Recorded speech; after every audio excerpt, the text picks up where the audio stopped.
নিয়োগ দুর্নীতির বিচার প্রক্রিয়া শুরু করা নিয়ে রাজ্যের মুখ্য সচিবের ভূমিকায় ক্ষুব্ধ বিচারপতি জয়মাল্য বাগচি। রাজ্য সরকার তো চেষ্টা করছে যতটা ধীর গতিতে নিয়ে যাওয়া যায়, কারণ নিয়োগের ক্ষেত্রে যেটা হয়ে আছে, যেভাবে মার্কেট থেকে টাকা তুলেছে, এই নিয়োগ প্রক্রিয়ায় যদি একটা জায়গায় এসে দাঁড়িয়ে যায়, যদি অর্ডার হয়ে যায়, এতক্ষণ কিন্তু দেখছেন না যে তৃণমূলের নেতাদেরকে তাড়িয়ে পিটছে। যদিও তাড়িয়ে মারার পক্ষে আমি নয়, law and order situation create হোক চাই না, কিন্তু যে সমস্ত মানুষের কাছ থেকে টাকা তুলেছে তাদেরকে একটা কথাই বোঝাচ্ছে তৃণমূলের নেতারা, ওই তো কেস চলছে, কেস সমাধান হলে তোরটাই হয়ে যাবে। কিন্তু কেসটা যখন রায় হবে, একটাও কেউ চাকরি পাবে না যারা দুর্নীতি করে টাকার বিনিময়ে চাকরি নিচ্ছে, তখন তারা টাকা ফিরে পেতে চাইবে। টাকা ফিরে না পেলে তারা কি করবে ভালো করেই বুঝতে পারছে। আইনের দ্বারস্থ হতে পারে বা অন্য কোনো পন্থা নিতে পারে, তবে অবৈধ পন্থা নেবে কেউ না নাই সে অনুরোধ করব। এই ভয়ে যত ডিলে করানো যায় সেই চেষ্টায় মেতে উঠেছে। ত্রাণ নিয়ে ক্ষোভ 3 দিন পার হলেও বহু জায়গায় ত্রাণ অমিল, কিছু জায়গায় ক্ষতিগ্রস্তদের জায়গায় ত্রাণ পাচ্ছেন না, অন্য জায়গায় ত্রাণ পেয়ে যাচ্ছেন, এবং এটা নিয়ে বিডিও অফিসের কর্মীদের তাদের নিয়ে একটা ক্ষোভ দেখা দিয়েছে। জলপাইগুড়ির সুকান্তনগর এলাকার বাসিন্দারা তারা মূলত যদি বিক্ষোভটা দেখিয়েছে। দেখুন, জয়নগর, আপনি জয়নগরে এসে কথা বলছি, জয়নগরের মানুষ বিভিন্ন সময় বিভিন্ন প্রাকৃতিক দুর্যোগের সম্মুখীন হয়। আমরা তো দেখেছি ত্রাণ নিয়ে কীভাবে রাজনীতি হয়, ত্রাণ নিয়ে কীভাবে পক্ষপাতিত্ব হয়, কীভাবে ত্রাণ লুট হয়। মুখ্যমন্ত্রী অভিষেক ব্যানার্জি ওখানে গেলেও কী হবে, যে সমস্যার সমাধান হবে না, কিন্তু এই সমস্যার সমাধান তো অনেক শিকড় তো অনেক গভীরে। আজকে যাদের পাওয়ার দরকার তারা পাচ্ছে না, যারা ক্ষতিগ্রস্ত হলে তাদের দেওয়া হচ্ছে না, অপরন্ত যারা তৃণমূলের নেতা গোছের আছে তারা এইগুলোকে লুটপাট করে নিচ্ছে। ধিক্কার নিন্দা জানাচ্ছি।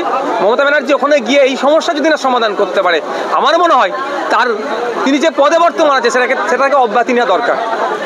সেটা হচ্ছে যে অধীর চৌধুরীর মুখে নির্বাচনের প্রাককালে তৃতীয় শক্তির কথা, বাম কংগ্রেস এবং তৃতীয় শক্তি বলছেন, এটাকে আপনি কিভাবে দেখছেন? বলতে পারছি না উনি তৃতীয় শক্তি বলে কাকে বোঝাতে চাইছেন, বিজেপিকে বলতে চাইছেন না কাকে বলতে চাইছেন উনি বলতে পারবো না।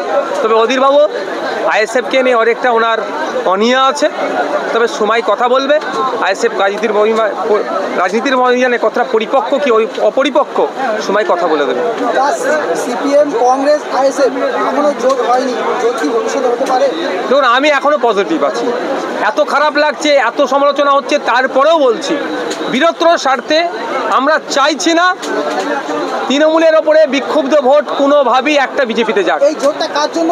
আমরা সবসময় চাইছি বিজেপিকে যত ভোট কম এখান থেকে রাজ্য থেকে দেওয়া যায়, অর্থাৎ এখান থেকে যতটা তাড়াতাড়ি হারানো যায়, সাথে সাথে এই রাজ্যে বিজেপিকে যারা নিয়ে এসেছে সেই তৃণমূলকে যাতে হারানো যায়, সেই জন্য আমরা আমাদের সর্বোচ্চ চেষ্টা করছি। দেখুন, জোটের বাঁধা কারা হচ্ছে নিশ্চিতভাবে বুঝতে পারছেন, কারা চাইছেন না, যারা 3-4-এ কারা আটকে আছে।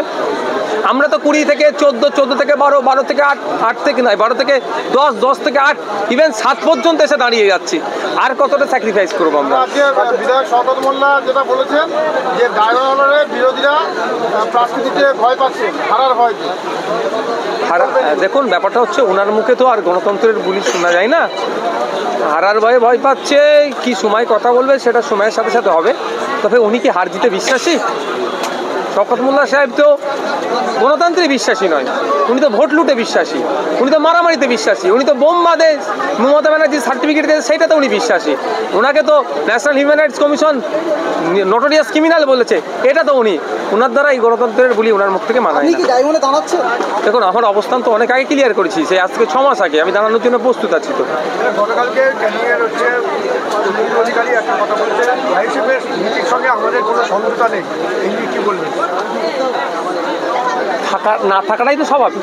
ওনারা ইলেকট্রাল বন্ডের নামে হাজার হাজার কোটি টাকা মার্কেট থেকে তুলেছে, আইএসএফ 10 পয়সা তুলেনি। ওনারা বলেছিল ক্ষমতায় আসলে বিদেশ থেকে কালো টাকা ফিরিয়ে নিয়ে এসে 15 লক্ষ টাকা করে দেবো। কালো টাকা ফিরিয়ে তো নিয়ে আসতে পারেনি, উল্টে আমরা কি দেখেছি, ঋণ খেলাপি দেশ থেকে বেশি পালিয়েছে। ওনারা যে প্রমিসগুলো করেছেন, যে কথাগুলো বলেছেন, একটাও ফুলফিল করতে পারেনি। আমাদের সাথে ওনাদের নীতিগত লড়াই আছে, থাকবে, এবং যতদিন পর্যন্ত তারা ওই জায়গা থেকে না ফিরে আসবে, এই সাম্প্রদায়িক চিন্তাভাবনা নিয়ে বিভাজনের রাজনীতি করার চিন্তাভাবনা থেকে যতদিন না ফিরে আসবে, ততক্ষণ আমরা এই লড়াই সমবল যেমন চলছে আগামী দিনেও চলবে। শেখ শাহজাহানের যে যোগটা পেয়েছে সেটা মাদক যোগ পাচ্ছে, এখন যেটা যোগ হচ্ছে মাদক যোগ। শেখ শাহজাহান যদি সত্যতা হয়ে থাকে ওনাকে শাস্তি ভোগ করতে হবে, আর যদি জাস্ট অভিযোগ ওঠে উনি জামিন পেয়ে যাবেন। তবে একটা কথা আমি বলবো, এই শেখ শাহজাহান শুধু একা নয়, এই দক্ষিণ চব্বিশ পরগনা উত্তর চব্বিশ পরগনা জেলায় অনেকে আছে শেখ শাহজাহানের সাথে এই ধরনের অন্যায় কাজের সাথে যুক্ত আছে। অর্জুন সিং জীবিত যোদ্ধারের পর থেকে তার বাড়ি এবং গোটা এলাকায় সেখানে সিসিটিভি ক্যামেরায় মুড়ে ফেলা হয়েছে। ব্যক্তিগত গোপনীয়তা ভঙ্গ করে নজরদারি চালাচ্ছেন পুলিশ, হাইকোর্টের দ্বারস্থ হচ্ছেন অর্জুন সিং। দেখুন, কিছু জায়গায় প্রাইভেসি আছে, সেই প্রাইভেসি যাতে না লঙ্ঘন হয়, সে বিজেপির করতে পারে, আইএসএফ করতে পারে, তৃণমূল করতে পারে, মিম করতে পারে, আপ করতে পারে, যে কোনো দল করতে পারে, কিন্তু ব্যক্তিগত প্রাইভেসি যাতে না ক্ষুণ্ণ হয় সেটা আমাদের প্রত্যেকে দেখার দরকার। যদি প্রাইভেসি ক্ষুণ্ণ হয় নিশ্চিতভাবে হাইকোর্টের রাজ্য সরকারের মুখ থুবড়ে পড়বে। দাড়িভিট মামলায় কোনো অন্তর্বর্তী স্থগিতাদেশ নয়, সিঙ্গেল বেঞ্চের নির্দেশ অযৌক্তিক মনে হয় না, মন্তব্য প্রধান বিচারপতি। হ্যাঁ, অবশ্যই তো বিচারপতিরা তো বুঝে শুনেই রায় দিয়েছে। সিঙ্গেল বেঞ্চে যে রায় দিয়েছে যদি না পছন্দ হয়, ডিভিশন বেঞ্চে গিয়েছে, সেখানেও যদি না পছন্দ হয়, গরিবের ট্যাক্সের টাকাতে কোটি কোটি টাকা খরচ করে মমতা ব্যানার্জি সুপ্রিম কোর্টে যাবে। কিন্তু প্রশ্ন এখানে তদন্ত করলে সমস্যা কোথায়? প্রশ্ন এখানেই। বিভিন্ন সময় দেখেছি রাজ্য সরকার ইডি, সিবিআই, কেন্দ্রীয় এজেন্সির হাত থেকে বাঁচার জন্য কোটি কোটি টাকা খরচ করে তারা কোর্টে যাচ্ছে, আর সিএকে আটকানোর জন্য 100 দিনের কাজের টাকা দেন সেই মামলা নিয়ে সম্ভবত 131 নম্বর ধারাকে সামনে রেখে সংবিধানের সুপ্রিম কোর্টে গিয়ে মামলা করছে না। কারণটা কি? কিছু জায়গায় ফেঁসে যাবে আর কিছু জায়গায় ফেঁসে বসে আছে না ধরা পড়ে। গণনা করে বলতে পারবো না, বেশ কিছু অঞ্চল থেকে বেশ কিছু নেতৃত্বরা এখন এসে হাজির আছে, তারা যোগদান করবে। শুভেন্দু স্টাইলে ব্যাটিং করছেন অভিজিৎ গাঙ্গুলি, সেখানে দেখা যাচ্ছে বিধায়ককে হুমকি দিচ্ছেন, অভিজিৎকে বলছেন যে বিহার জেলে যেতে হবে। দেখুন, আমি অভিজিৎ বাবুর কথা যেহেতু বললেন, শুভেন্দু বাবু দীর্ঘদিন ধরে রাজনীতি করছেন, বর্ষ একজন রাজনীতিবিদ। তিনি এই নারদার হাত থেকে অনেকে বলছেন বাঁচার জন্য তিনি গেছেন সেগুলো সময় সপক্ষের ব্যাপার থাকবে। কিন্তু অভিজিৎ গাঙ্গুলি মহাশয়ের কাছ থেকে আমরা এত তিনি বলবেন এটা আমরা আশা করছি না। আমরা অভিজিৎ বাবুকে, আমি আমার ব্যক্তিগত বলছি, ওনার এই আগস্ট পর্যন্ত ওনার টাইম ছিল, উনি যাতে শেষ করে রাজনীতির ময়দানে যদি আসতো সেটা আশা করেছিলাম। তারপরে বলো যেহেতু রাজনীতির ময়দানে এসে গিয়েছে, তিনি যদি কোনো অন্যায় কথা বলেন তার যেমন বিরোধিতা করব, আর জনগণের পক্ষে যদি এমন কোনো কথা আসে সেগুলোকে অবশ্যই তার বিরোধিতা করব না। দার্জিলিং লোকসভা কেন্দ্রে মহাজোটের প্রয়োজন আছে বলে মনে করেন অভিষেক বন্দ্যোপাধ্যায়কে হারানোর জন্য? কাদেরকে নিয়ে মহাজোটের কথা বলছেন? সিপিএম, কংগ্রেস এবং বিজেপির সাথে কোনো অংশেই যাওয়া যায় না। বিজেপি কোনসা ভালো ভূমিকা পালন করছে। বিজেপি যদি আপনি কংগ্রেস আর লেফটের কথা বলেন 100% আমি প্রস্তুত আছি। গতকাল শুভেন্দু অধিকারী হিন্ট দিয়ে গেছেন, সেখানে এমন একটা প্রার্থী হবে যেখানে মমতা ব্যানার্জির চোখের জল ফেলতে হবে। সেটা তো শুভেন্দু অধিকারী মহাশয় তো কি মহাজোটের ইঙ্গিত দিয়ে গেলেন? আমি বলতে পারছি না তিনি কাদেরকে ইঙ্গিত দিলেন, কংগ্রেসকে দিলেন কি সিপিএমকে দিলেন। যদি আইএসএফকে ইঙ্গিতটা দিয়ে যায় ওনার ইঙ্গিতটা বিফলে যাবে, কোনো ফল হবে না।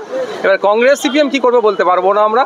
তো শুভেন্দু অধিকারী মহাশয় ইতিপূর্বে অনেক ডেট দিয়েছিলেন, কিন্তু সব কটা ডেট ফেল হয়েছে।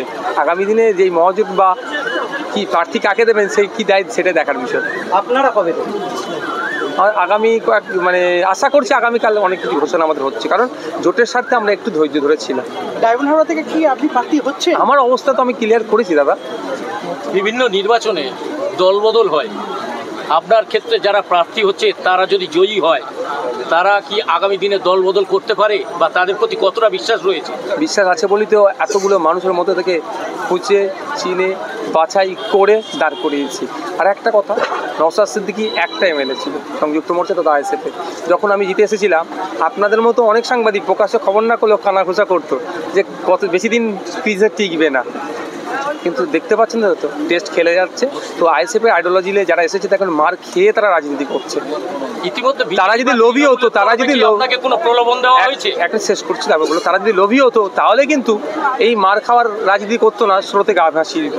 স্রোতের বিপক্ষে গিয়ে রাজনীতি করছে সমাজ ব্যবস্থা পরিবর্তনের জন্য। সমাজ ব্যবস্থা পরিবর্তন